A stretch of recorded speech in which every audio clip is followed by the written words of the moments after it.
প্রিয় B unit শিক্ষার্থীরা, Dhaka university ৮ number model টেস্টে তোমাদের সবাইকে স্বাগতম। এখানে হচ্ছে আমরা ইংরেজির ক্ষেত্রে ১০টা এমসিকিউ দেখব, যে এমসিকিউ গুলো কিন্তু খুবই গুরুত্বপূর্ণ। তুমি যদি এই ১০টা এমসিকিউর ভিতরে ৮ অথবা ৭ এর উপর উঠাইতে পারো, আমি বলব যে তোমার প্রিপারেশনটা যথেষ্ট আছে। আর যদি এর থেকে কম উঠাইতে পারো, তাহলে আমি বলব তোমাকে আরো অনেক বেশি পরিশ্রম করতে হবে। সো ১০টার ভিতরে কয়টা হবে অবশ্যই এই ক্লাস শেষে তোমরা আমাকে কমেন্ট বক্সে জানিয়ে যাবা।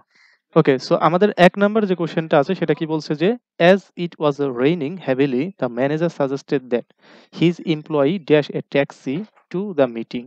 সো এইখানে আমাদের অ্যান্সারটা কি হবে? এইখানে কিন্তু খুবই সহজ একটা কোয়েশ্চেন এখানে দেওয়া হয়েছে। এইখানে আমাদের অ্যান্সারটা কি হবে? তোমরা ১ম এ নিজেরা ট্রাই করো। এরপরে তুমি হচ্ছে আমার অ্যান্সারের সাথে মিলাই নাও। আমি তোমাদের কিন্তু ব্যাখ্যা সহ উত্তরগুলো দিয়ে দেই। কারণ ব্যাখ্যা সহ উত্তর দিলে কি হয়? তোমাদের এটা বুঝতেও সুবিধা হয়। এটা যদি ঢাকা ইউনিভার্সিটি আসে, জাস্ট এইখান থেকে আসলো না, এই রিলেটেড কিছু আসলো, তাহলে তুমি কিন্তু খুব ইজিলি সেটা করতে পারবে। সো এটা আমাদের অ্যান্সারটা কি হবে? এটা বলে ফেলো তো। এটার অ্যান্সার আমাদের কি হবে? ওকে। এটার অ্যান্সার হবে টেক, ডি নাম্বারটা। কেন টেক হবে? এখানে তুমি হয়তোবা দেখতে পাচ্ছ আমাদের এই যে সাজেস্ট, এই সাজেস্ট কি? এই সাজেস্ট হচ্ছে একটা সাবজাংটিভ ওয়ার্ড। আর সাজেস্ট যদি একটা সাবজাংটিভ ওয়ার্ড হয়, তাহলে এরপরে যদি আমাদের কি? এরপরে একটা দ্যাট থাকে এবং তারপর যদি আমাদের একটা ডুয়ার থাকে, পরে কি হয়? ভার্বের বেস ফর্ম অর্থাৎ ভি1 হয়। সো এইজন্য আমাদের কি হবে? আমাদের হচ্ছে ডি নাম্বারটা হবে। ওকে, এরপর ২ নাম্বারটা দেখো যে the greater the demand dash the price. আমরা জানি এই পাশ আর এই পাশ ২ পাশ মিল রাখতে হয় এরকম ভাবে। এই পাশে কি আছে? দা প্লাস অ্যাডজেক্টিভ, তাই না? তো আমাদের এই পাশেও কি লাগবে? একটা দা আর একটা অ্যাডজেক্টিভ। তাহলে দেখো কি আছে যে দা হায়ার। তাহলে আমাদের এ নাম্বারটা কিন্তু অ্যান্সার হবে এদিকে। এ নাম্বারটা অ্যান্সার। ওকে। সো এখন ৩ নাম্বারটাই দেখো। ৩ নাম্বার কি বলছে যে he is intimated by his boss. He is intimated. সে হচ্ছে কি? তার বসের দ্বারা, হ্যাঁ? সে হচ্ছে কোনো কিছু তার বসের দ্বারা কোনো কিছু এরকম বোঝাচ্ছে। তো এইখানে আমাদের এই ৪ টা অপশনের ভিতর কি হবে? ফ্রাইটেন্ড, প্রমোটেড, ডিসলাইকড আর হচ্ছে এনকারেজড। তো এটা তোমার বুঝতে গেলে কি করতে হবে? তোমার ইন্টিমেটেড এটার মানেটা কি? এটার মানেটা তোমাকে জানতে হবে। সো তোমরা ট্রাই করো, আমি মানেটা বলে দিচ্ছি। এইটার মানে হচ্ছে কি? এটার মানে হচ্ছে তোমার ভীত, হ্যাঁ? ইন্টাইমিটেড মানে কি? ভীত। এটার মানে কি? ভীত। তাহলে ভীত যদি এটার অর্থ হয়, তাহলে আমাদের এইখানে সিনোনিমাস কোনটা হবে? অবশ্যই এ নাম্বারটা অ্যান্সার হবে ফ্রাইটেন্ড। ফ্রাইটেন্ড মানে কি? ভীত। তাহলে সে তার বসের দ্বারা ভীত বা সে তার বসের প্রতি ভীত এরকম। ওকে, ৪ নাম্বারটা আসো। ৪ নাম্বারটা দেখো যে অ্যানালজি থেকে এসেছে যে ফেন্স, গ্যালারি। তো তোমাদের কিন্তু অ্যানালজি থেকে কোশ্চেন আসে সাধারণত, দেখো। তো এইটা খুব সহজ একটা question, fans are galleries. Analogy থেকে আসলে কি করতে হবে? দুটার মধ্যে সম্পর্কটা স্থাপন করতে হবে, সম্পর্কটা ক্রিয়েট করতে হবে। এখন তুমি দেখো যে ফ্যান্স আর গ্যালারিজ এই দুটার ভিতরে সম্পর্কটা কি হয়? এই দুটার মধ্যে সম্পর্কটা কি হয়? আর নিচে কোনটার সাথে এই সম্পর্কটা করা যায়? যেমন আমি যদি একটা সম্পর্ক করি তাহলে কেমন হয়? গ্যালারি। এই গ্যালারিতে কারা বসে থাকে? ফ্যান্স, মানে সমর্থকরা বসে থাকে। হ্যাঁ, যখন ফুটবল খেলা হয়, ক্রিকেট খেলা হয়, বিভিন্ন দলের সমর্থক কোথায় বসে থাকে? গ্যালারিতে বসে থাকে। ঠিক তেমনি এইখানে তুমি দেখো তো গোল পোস্ট। গোল পোস্টে কি টিম বসে থাকে? নেভার। সো এটা আমাদের হবে না। আর তারপরে কি আছে? তারপর দেখো ডিসিশন রেফারি। আচ্ছা, রেফারি কি ডিসিশনে বসে থাকে? তাও তো হচ্ছে না। এরপর কি দেখো? সিট আর অডিয়েন্স। তাহলে অডিয়েন্স সিটে বসে থাকে কারা? অডিয়েন্স বসে থাকে। ওকে, তার মানে আমাদের সি নাম্বারটা ঠিকঠাক আছে। আমাদের অ্যান্সার কি? সি নাম্বারটা। তাহলে ফ্যান্স, গ্যালারিজ আর হচ্ছে অডিয়েন্স, আর এদিকে কি? সিটস। ওকে, এরপরে দেখো, এরপরে কি বলা হয়েছে যে which word is wrongly spelled, অর্থাৎ নিচের কোন শব্দটি হচ্ছে ভুল?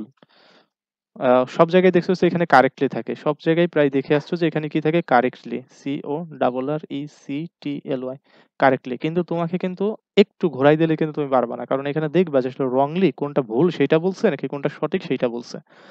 তো এই স্পেলিং গুলো পারার জন্য আমি তোমাকে কি বলেছি? বারবার বলেছি তোমরা হচ্ছে এই স্পেলিংটা ১ম এ খাতায় লিখবা। খাতায় লেখার পর তোমার সাথে যা মিলবে সেইটা হচ্ছে তোমার সঠিক হবে। সেটা হচ্ছে সেই স্পেলিংটা সঠিক হবে। যেরকম ডিসিভ বানাম যদি তুমি খাতায় লেখো, দেখো তো DECEIVE, ডিসিভ। দেখো তো এটার সাথে মিলে যায় কিনা? হ্যাঁ, মিলে গেছে। তার মানে এটা আমাদের হবে না। আমাদের তো ভুলটা বলছে কোনটা। এখন রিসিভ বানাম লেখো তো রিসিভ মেলে নাকি? RECEIVE, receive. দেখো তো এটা মিলে গেছে। তার মানে আমাদের এটাও হবে না। রিসিট বানাম লেখো তো RECEDE, রিসিট। এটার সাথে এটা মিলে গেছে, তাহলে এটাও হবে না। সো রিসিপ্ট বানাম লেখো তো রিসিপ্ট, RECEIPT, রিসিপ্ট। দেখো তো RECE, আচ্ছা, এখানে দেখো আইটা আগে দেয়া, ইটা পরে দেওয়া। তার মানে এখানে আমাদের মিলে নাই। সো আমাদের ডি নাম্বারটাই হচ্ছে আমাদের অ্যান্সার, হ্যাঁ? ডি নাম্বারটা আমাদের অ্যান্সার।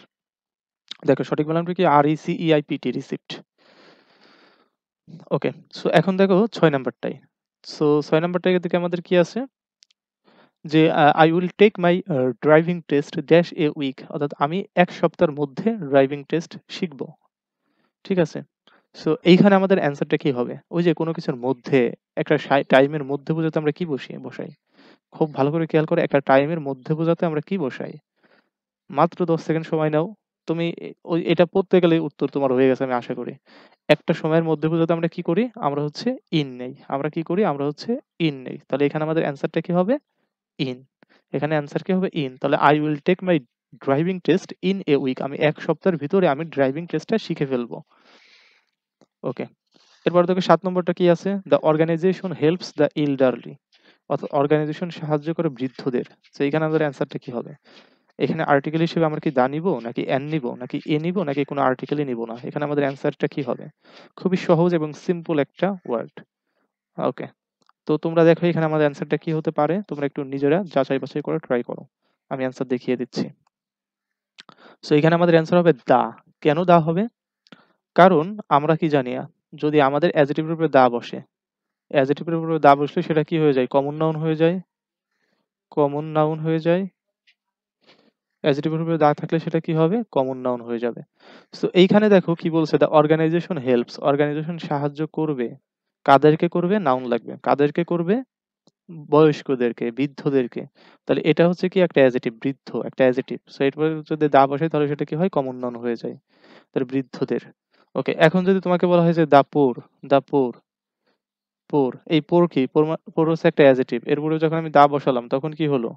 তখন সেটা আর অ্যাডজেক্টিভ থাকলো না। সব মিলে কি হয়ে গেল? সব মিলে হচ্ছে কমন নাউন হয়ে গেল। ঠিক আছে? সব মিলে কমন নাউন হয়ে গেল। এটা মনে রাখবা। সো এর পত্রে কি বসবে? পূর্বে হচ্ছে দা বসবে। ৮ নাম্বারটা দেখো যে by this time next year I dash all my exam, অর্থাৎ পরবর্তী বছরের এই সময়ে কি আমি এক্সাম দিব। তাহলে এইখানে আমাদের অ্যান্সারটা কি হবে? ৮ নম্বরের অ্যান্সারটা কি হবে? সো একটা জিনিস তোমরা মনে রাখো যে এইখানে কি বাই, এর পরে যদি একটা ফিউচার টাইম থাকে, এর পরে যদি একটা ফিউচার টাইম থাকে, ফিউচার টাইম, তাহলে এটা কোন টেন্সে হবে? এটা হচ্ছে ফিউচার পারফেক্ট টেন্সে হবে। ফিউচার পারফেক্ট টেন্সে হবে। পারফেক্ট টেন্সে হবে।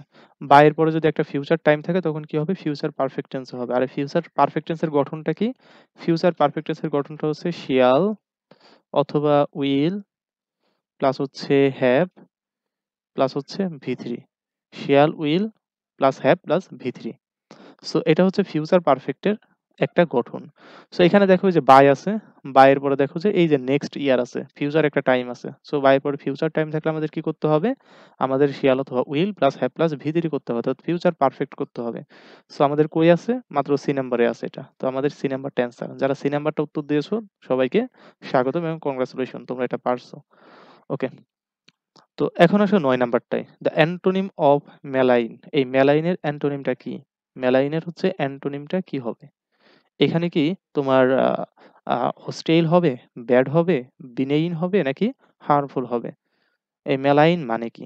মেলাইন মানেটা কি? এটা তোমাকে ১ম এ বুঝতে হবে। এটা হয়তোবা অনেকেরই পরিচিত নয়। এটা কিন্তু একটু অপরিচিত একটা ওয়ার্ড মনে হতে পারে। সো এই মেলাইন মানে হচ্ছে ক্ষতিকর। হ্যাঁ? মেলাইন মানে কি? ক্ষতিকর। দেখো হোস্টাইল মানে কি? এটাও negative word.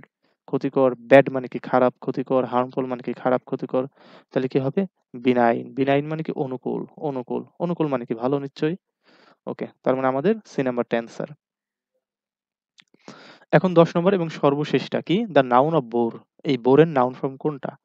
The noun of bore. Bore মানে কি? বোর মানে হচ্ছে বিরক্ত। বিরক্ত হওয়া। ঠিক আছে?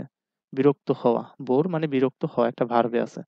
সো এটার নাউন ফর্ম কোনটা হবে? বোরিং, বোরস, নাকি বোরড, নাকি বোরডম? হ্যাঁ, এটা হয়তোবা সবাই পারবা। কারণ এখানে কি হয়? আমরা জানি কোনো ওয়ার্ডের শেষে যদি ডোম থাকে তাহলে সেটা কি হয়? সেটা হচ্ছে নাউন হয়। সো এখানে আমাদের অ্যান্সার কি হবে? অ্যান্সার হবে বোরডম, বোরডম। তাহলে আমার ডি নাম্বারটা অ্যান্সার হচ্ছে। ওকে।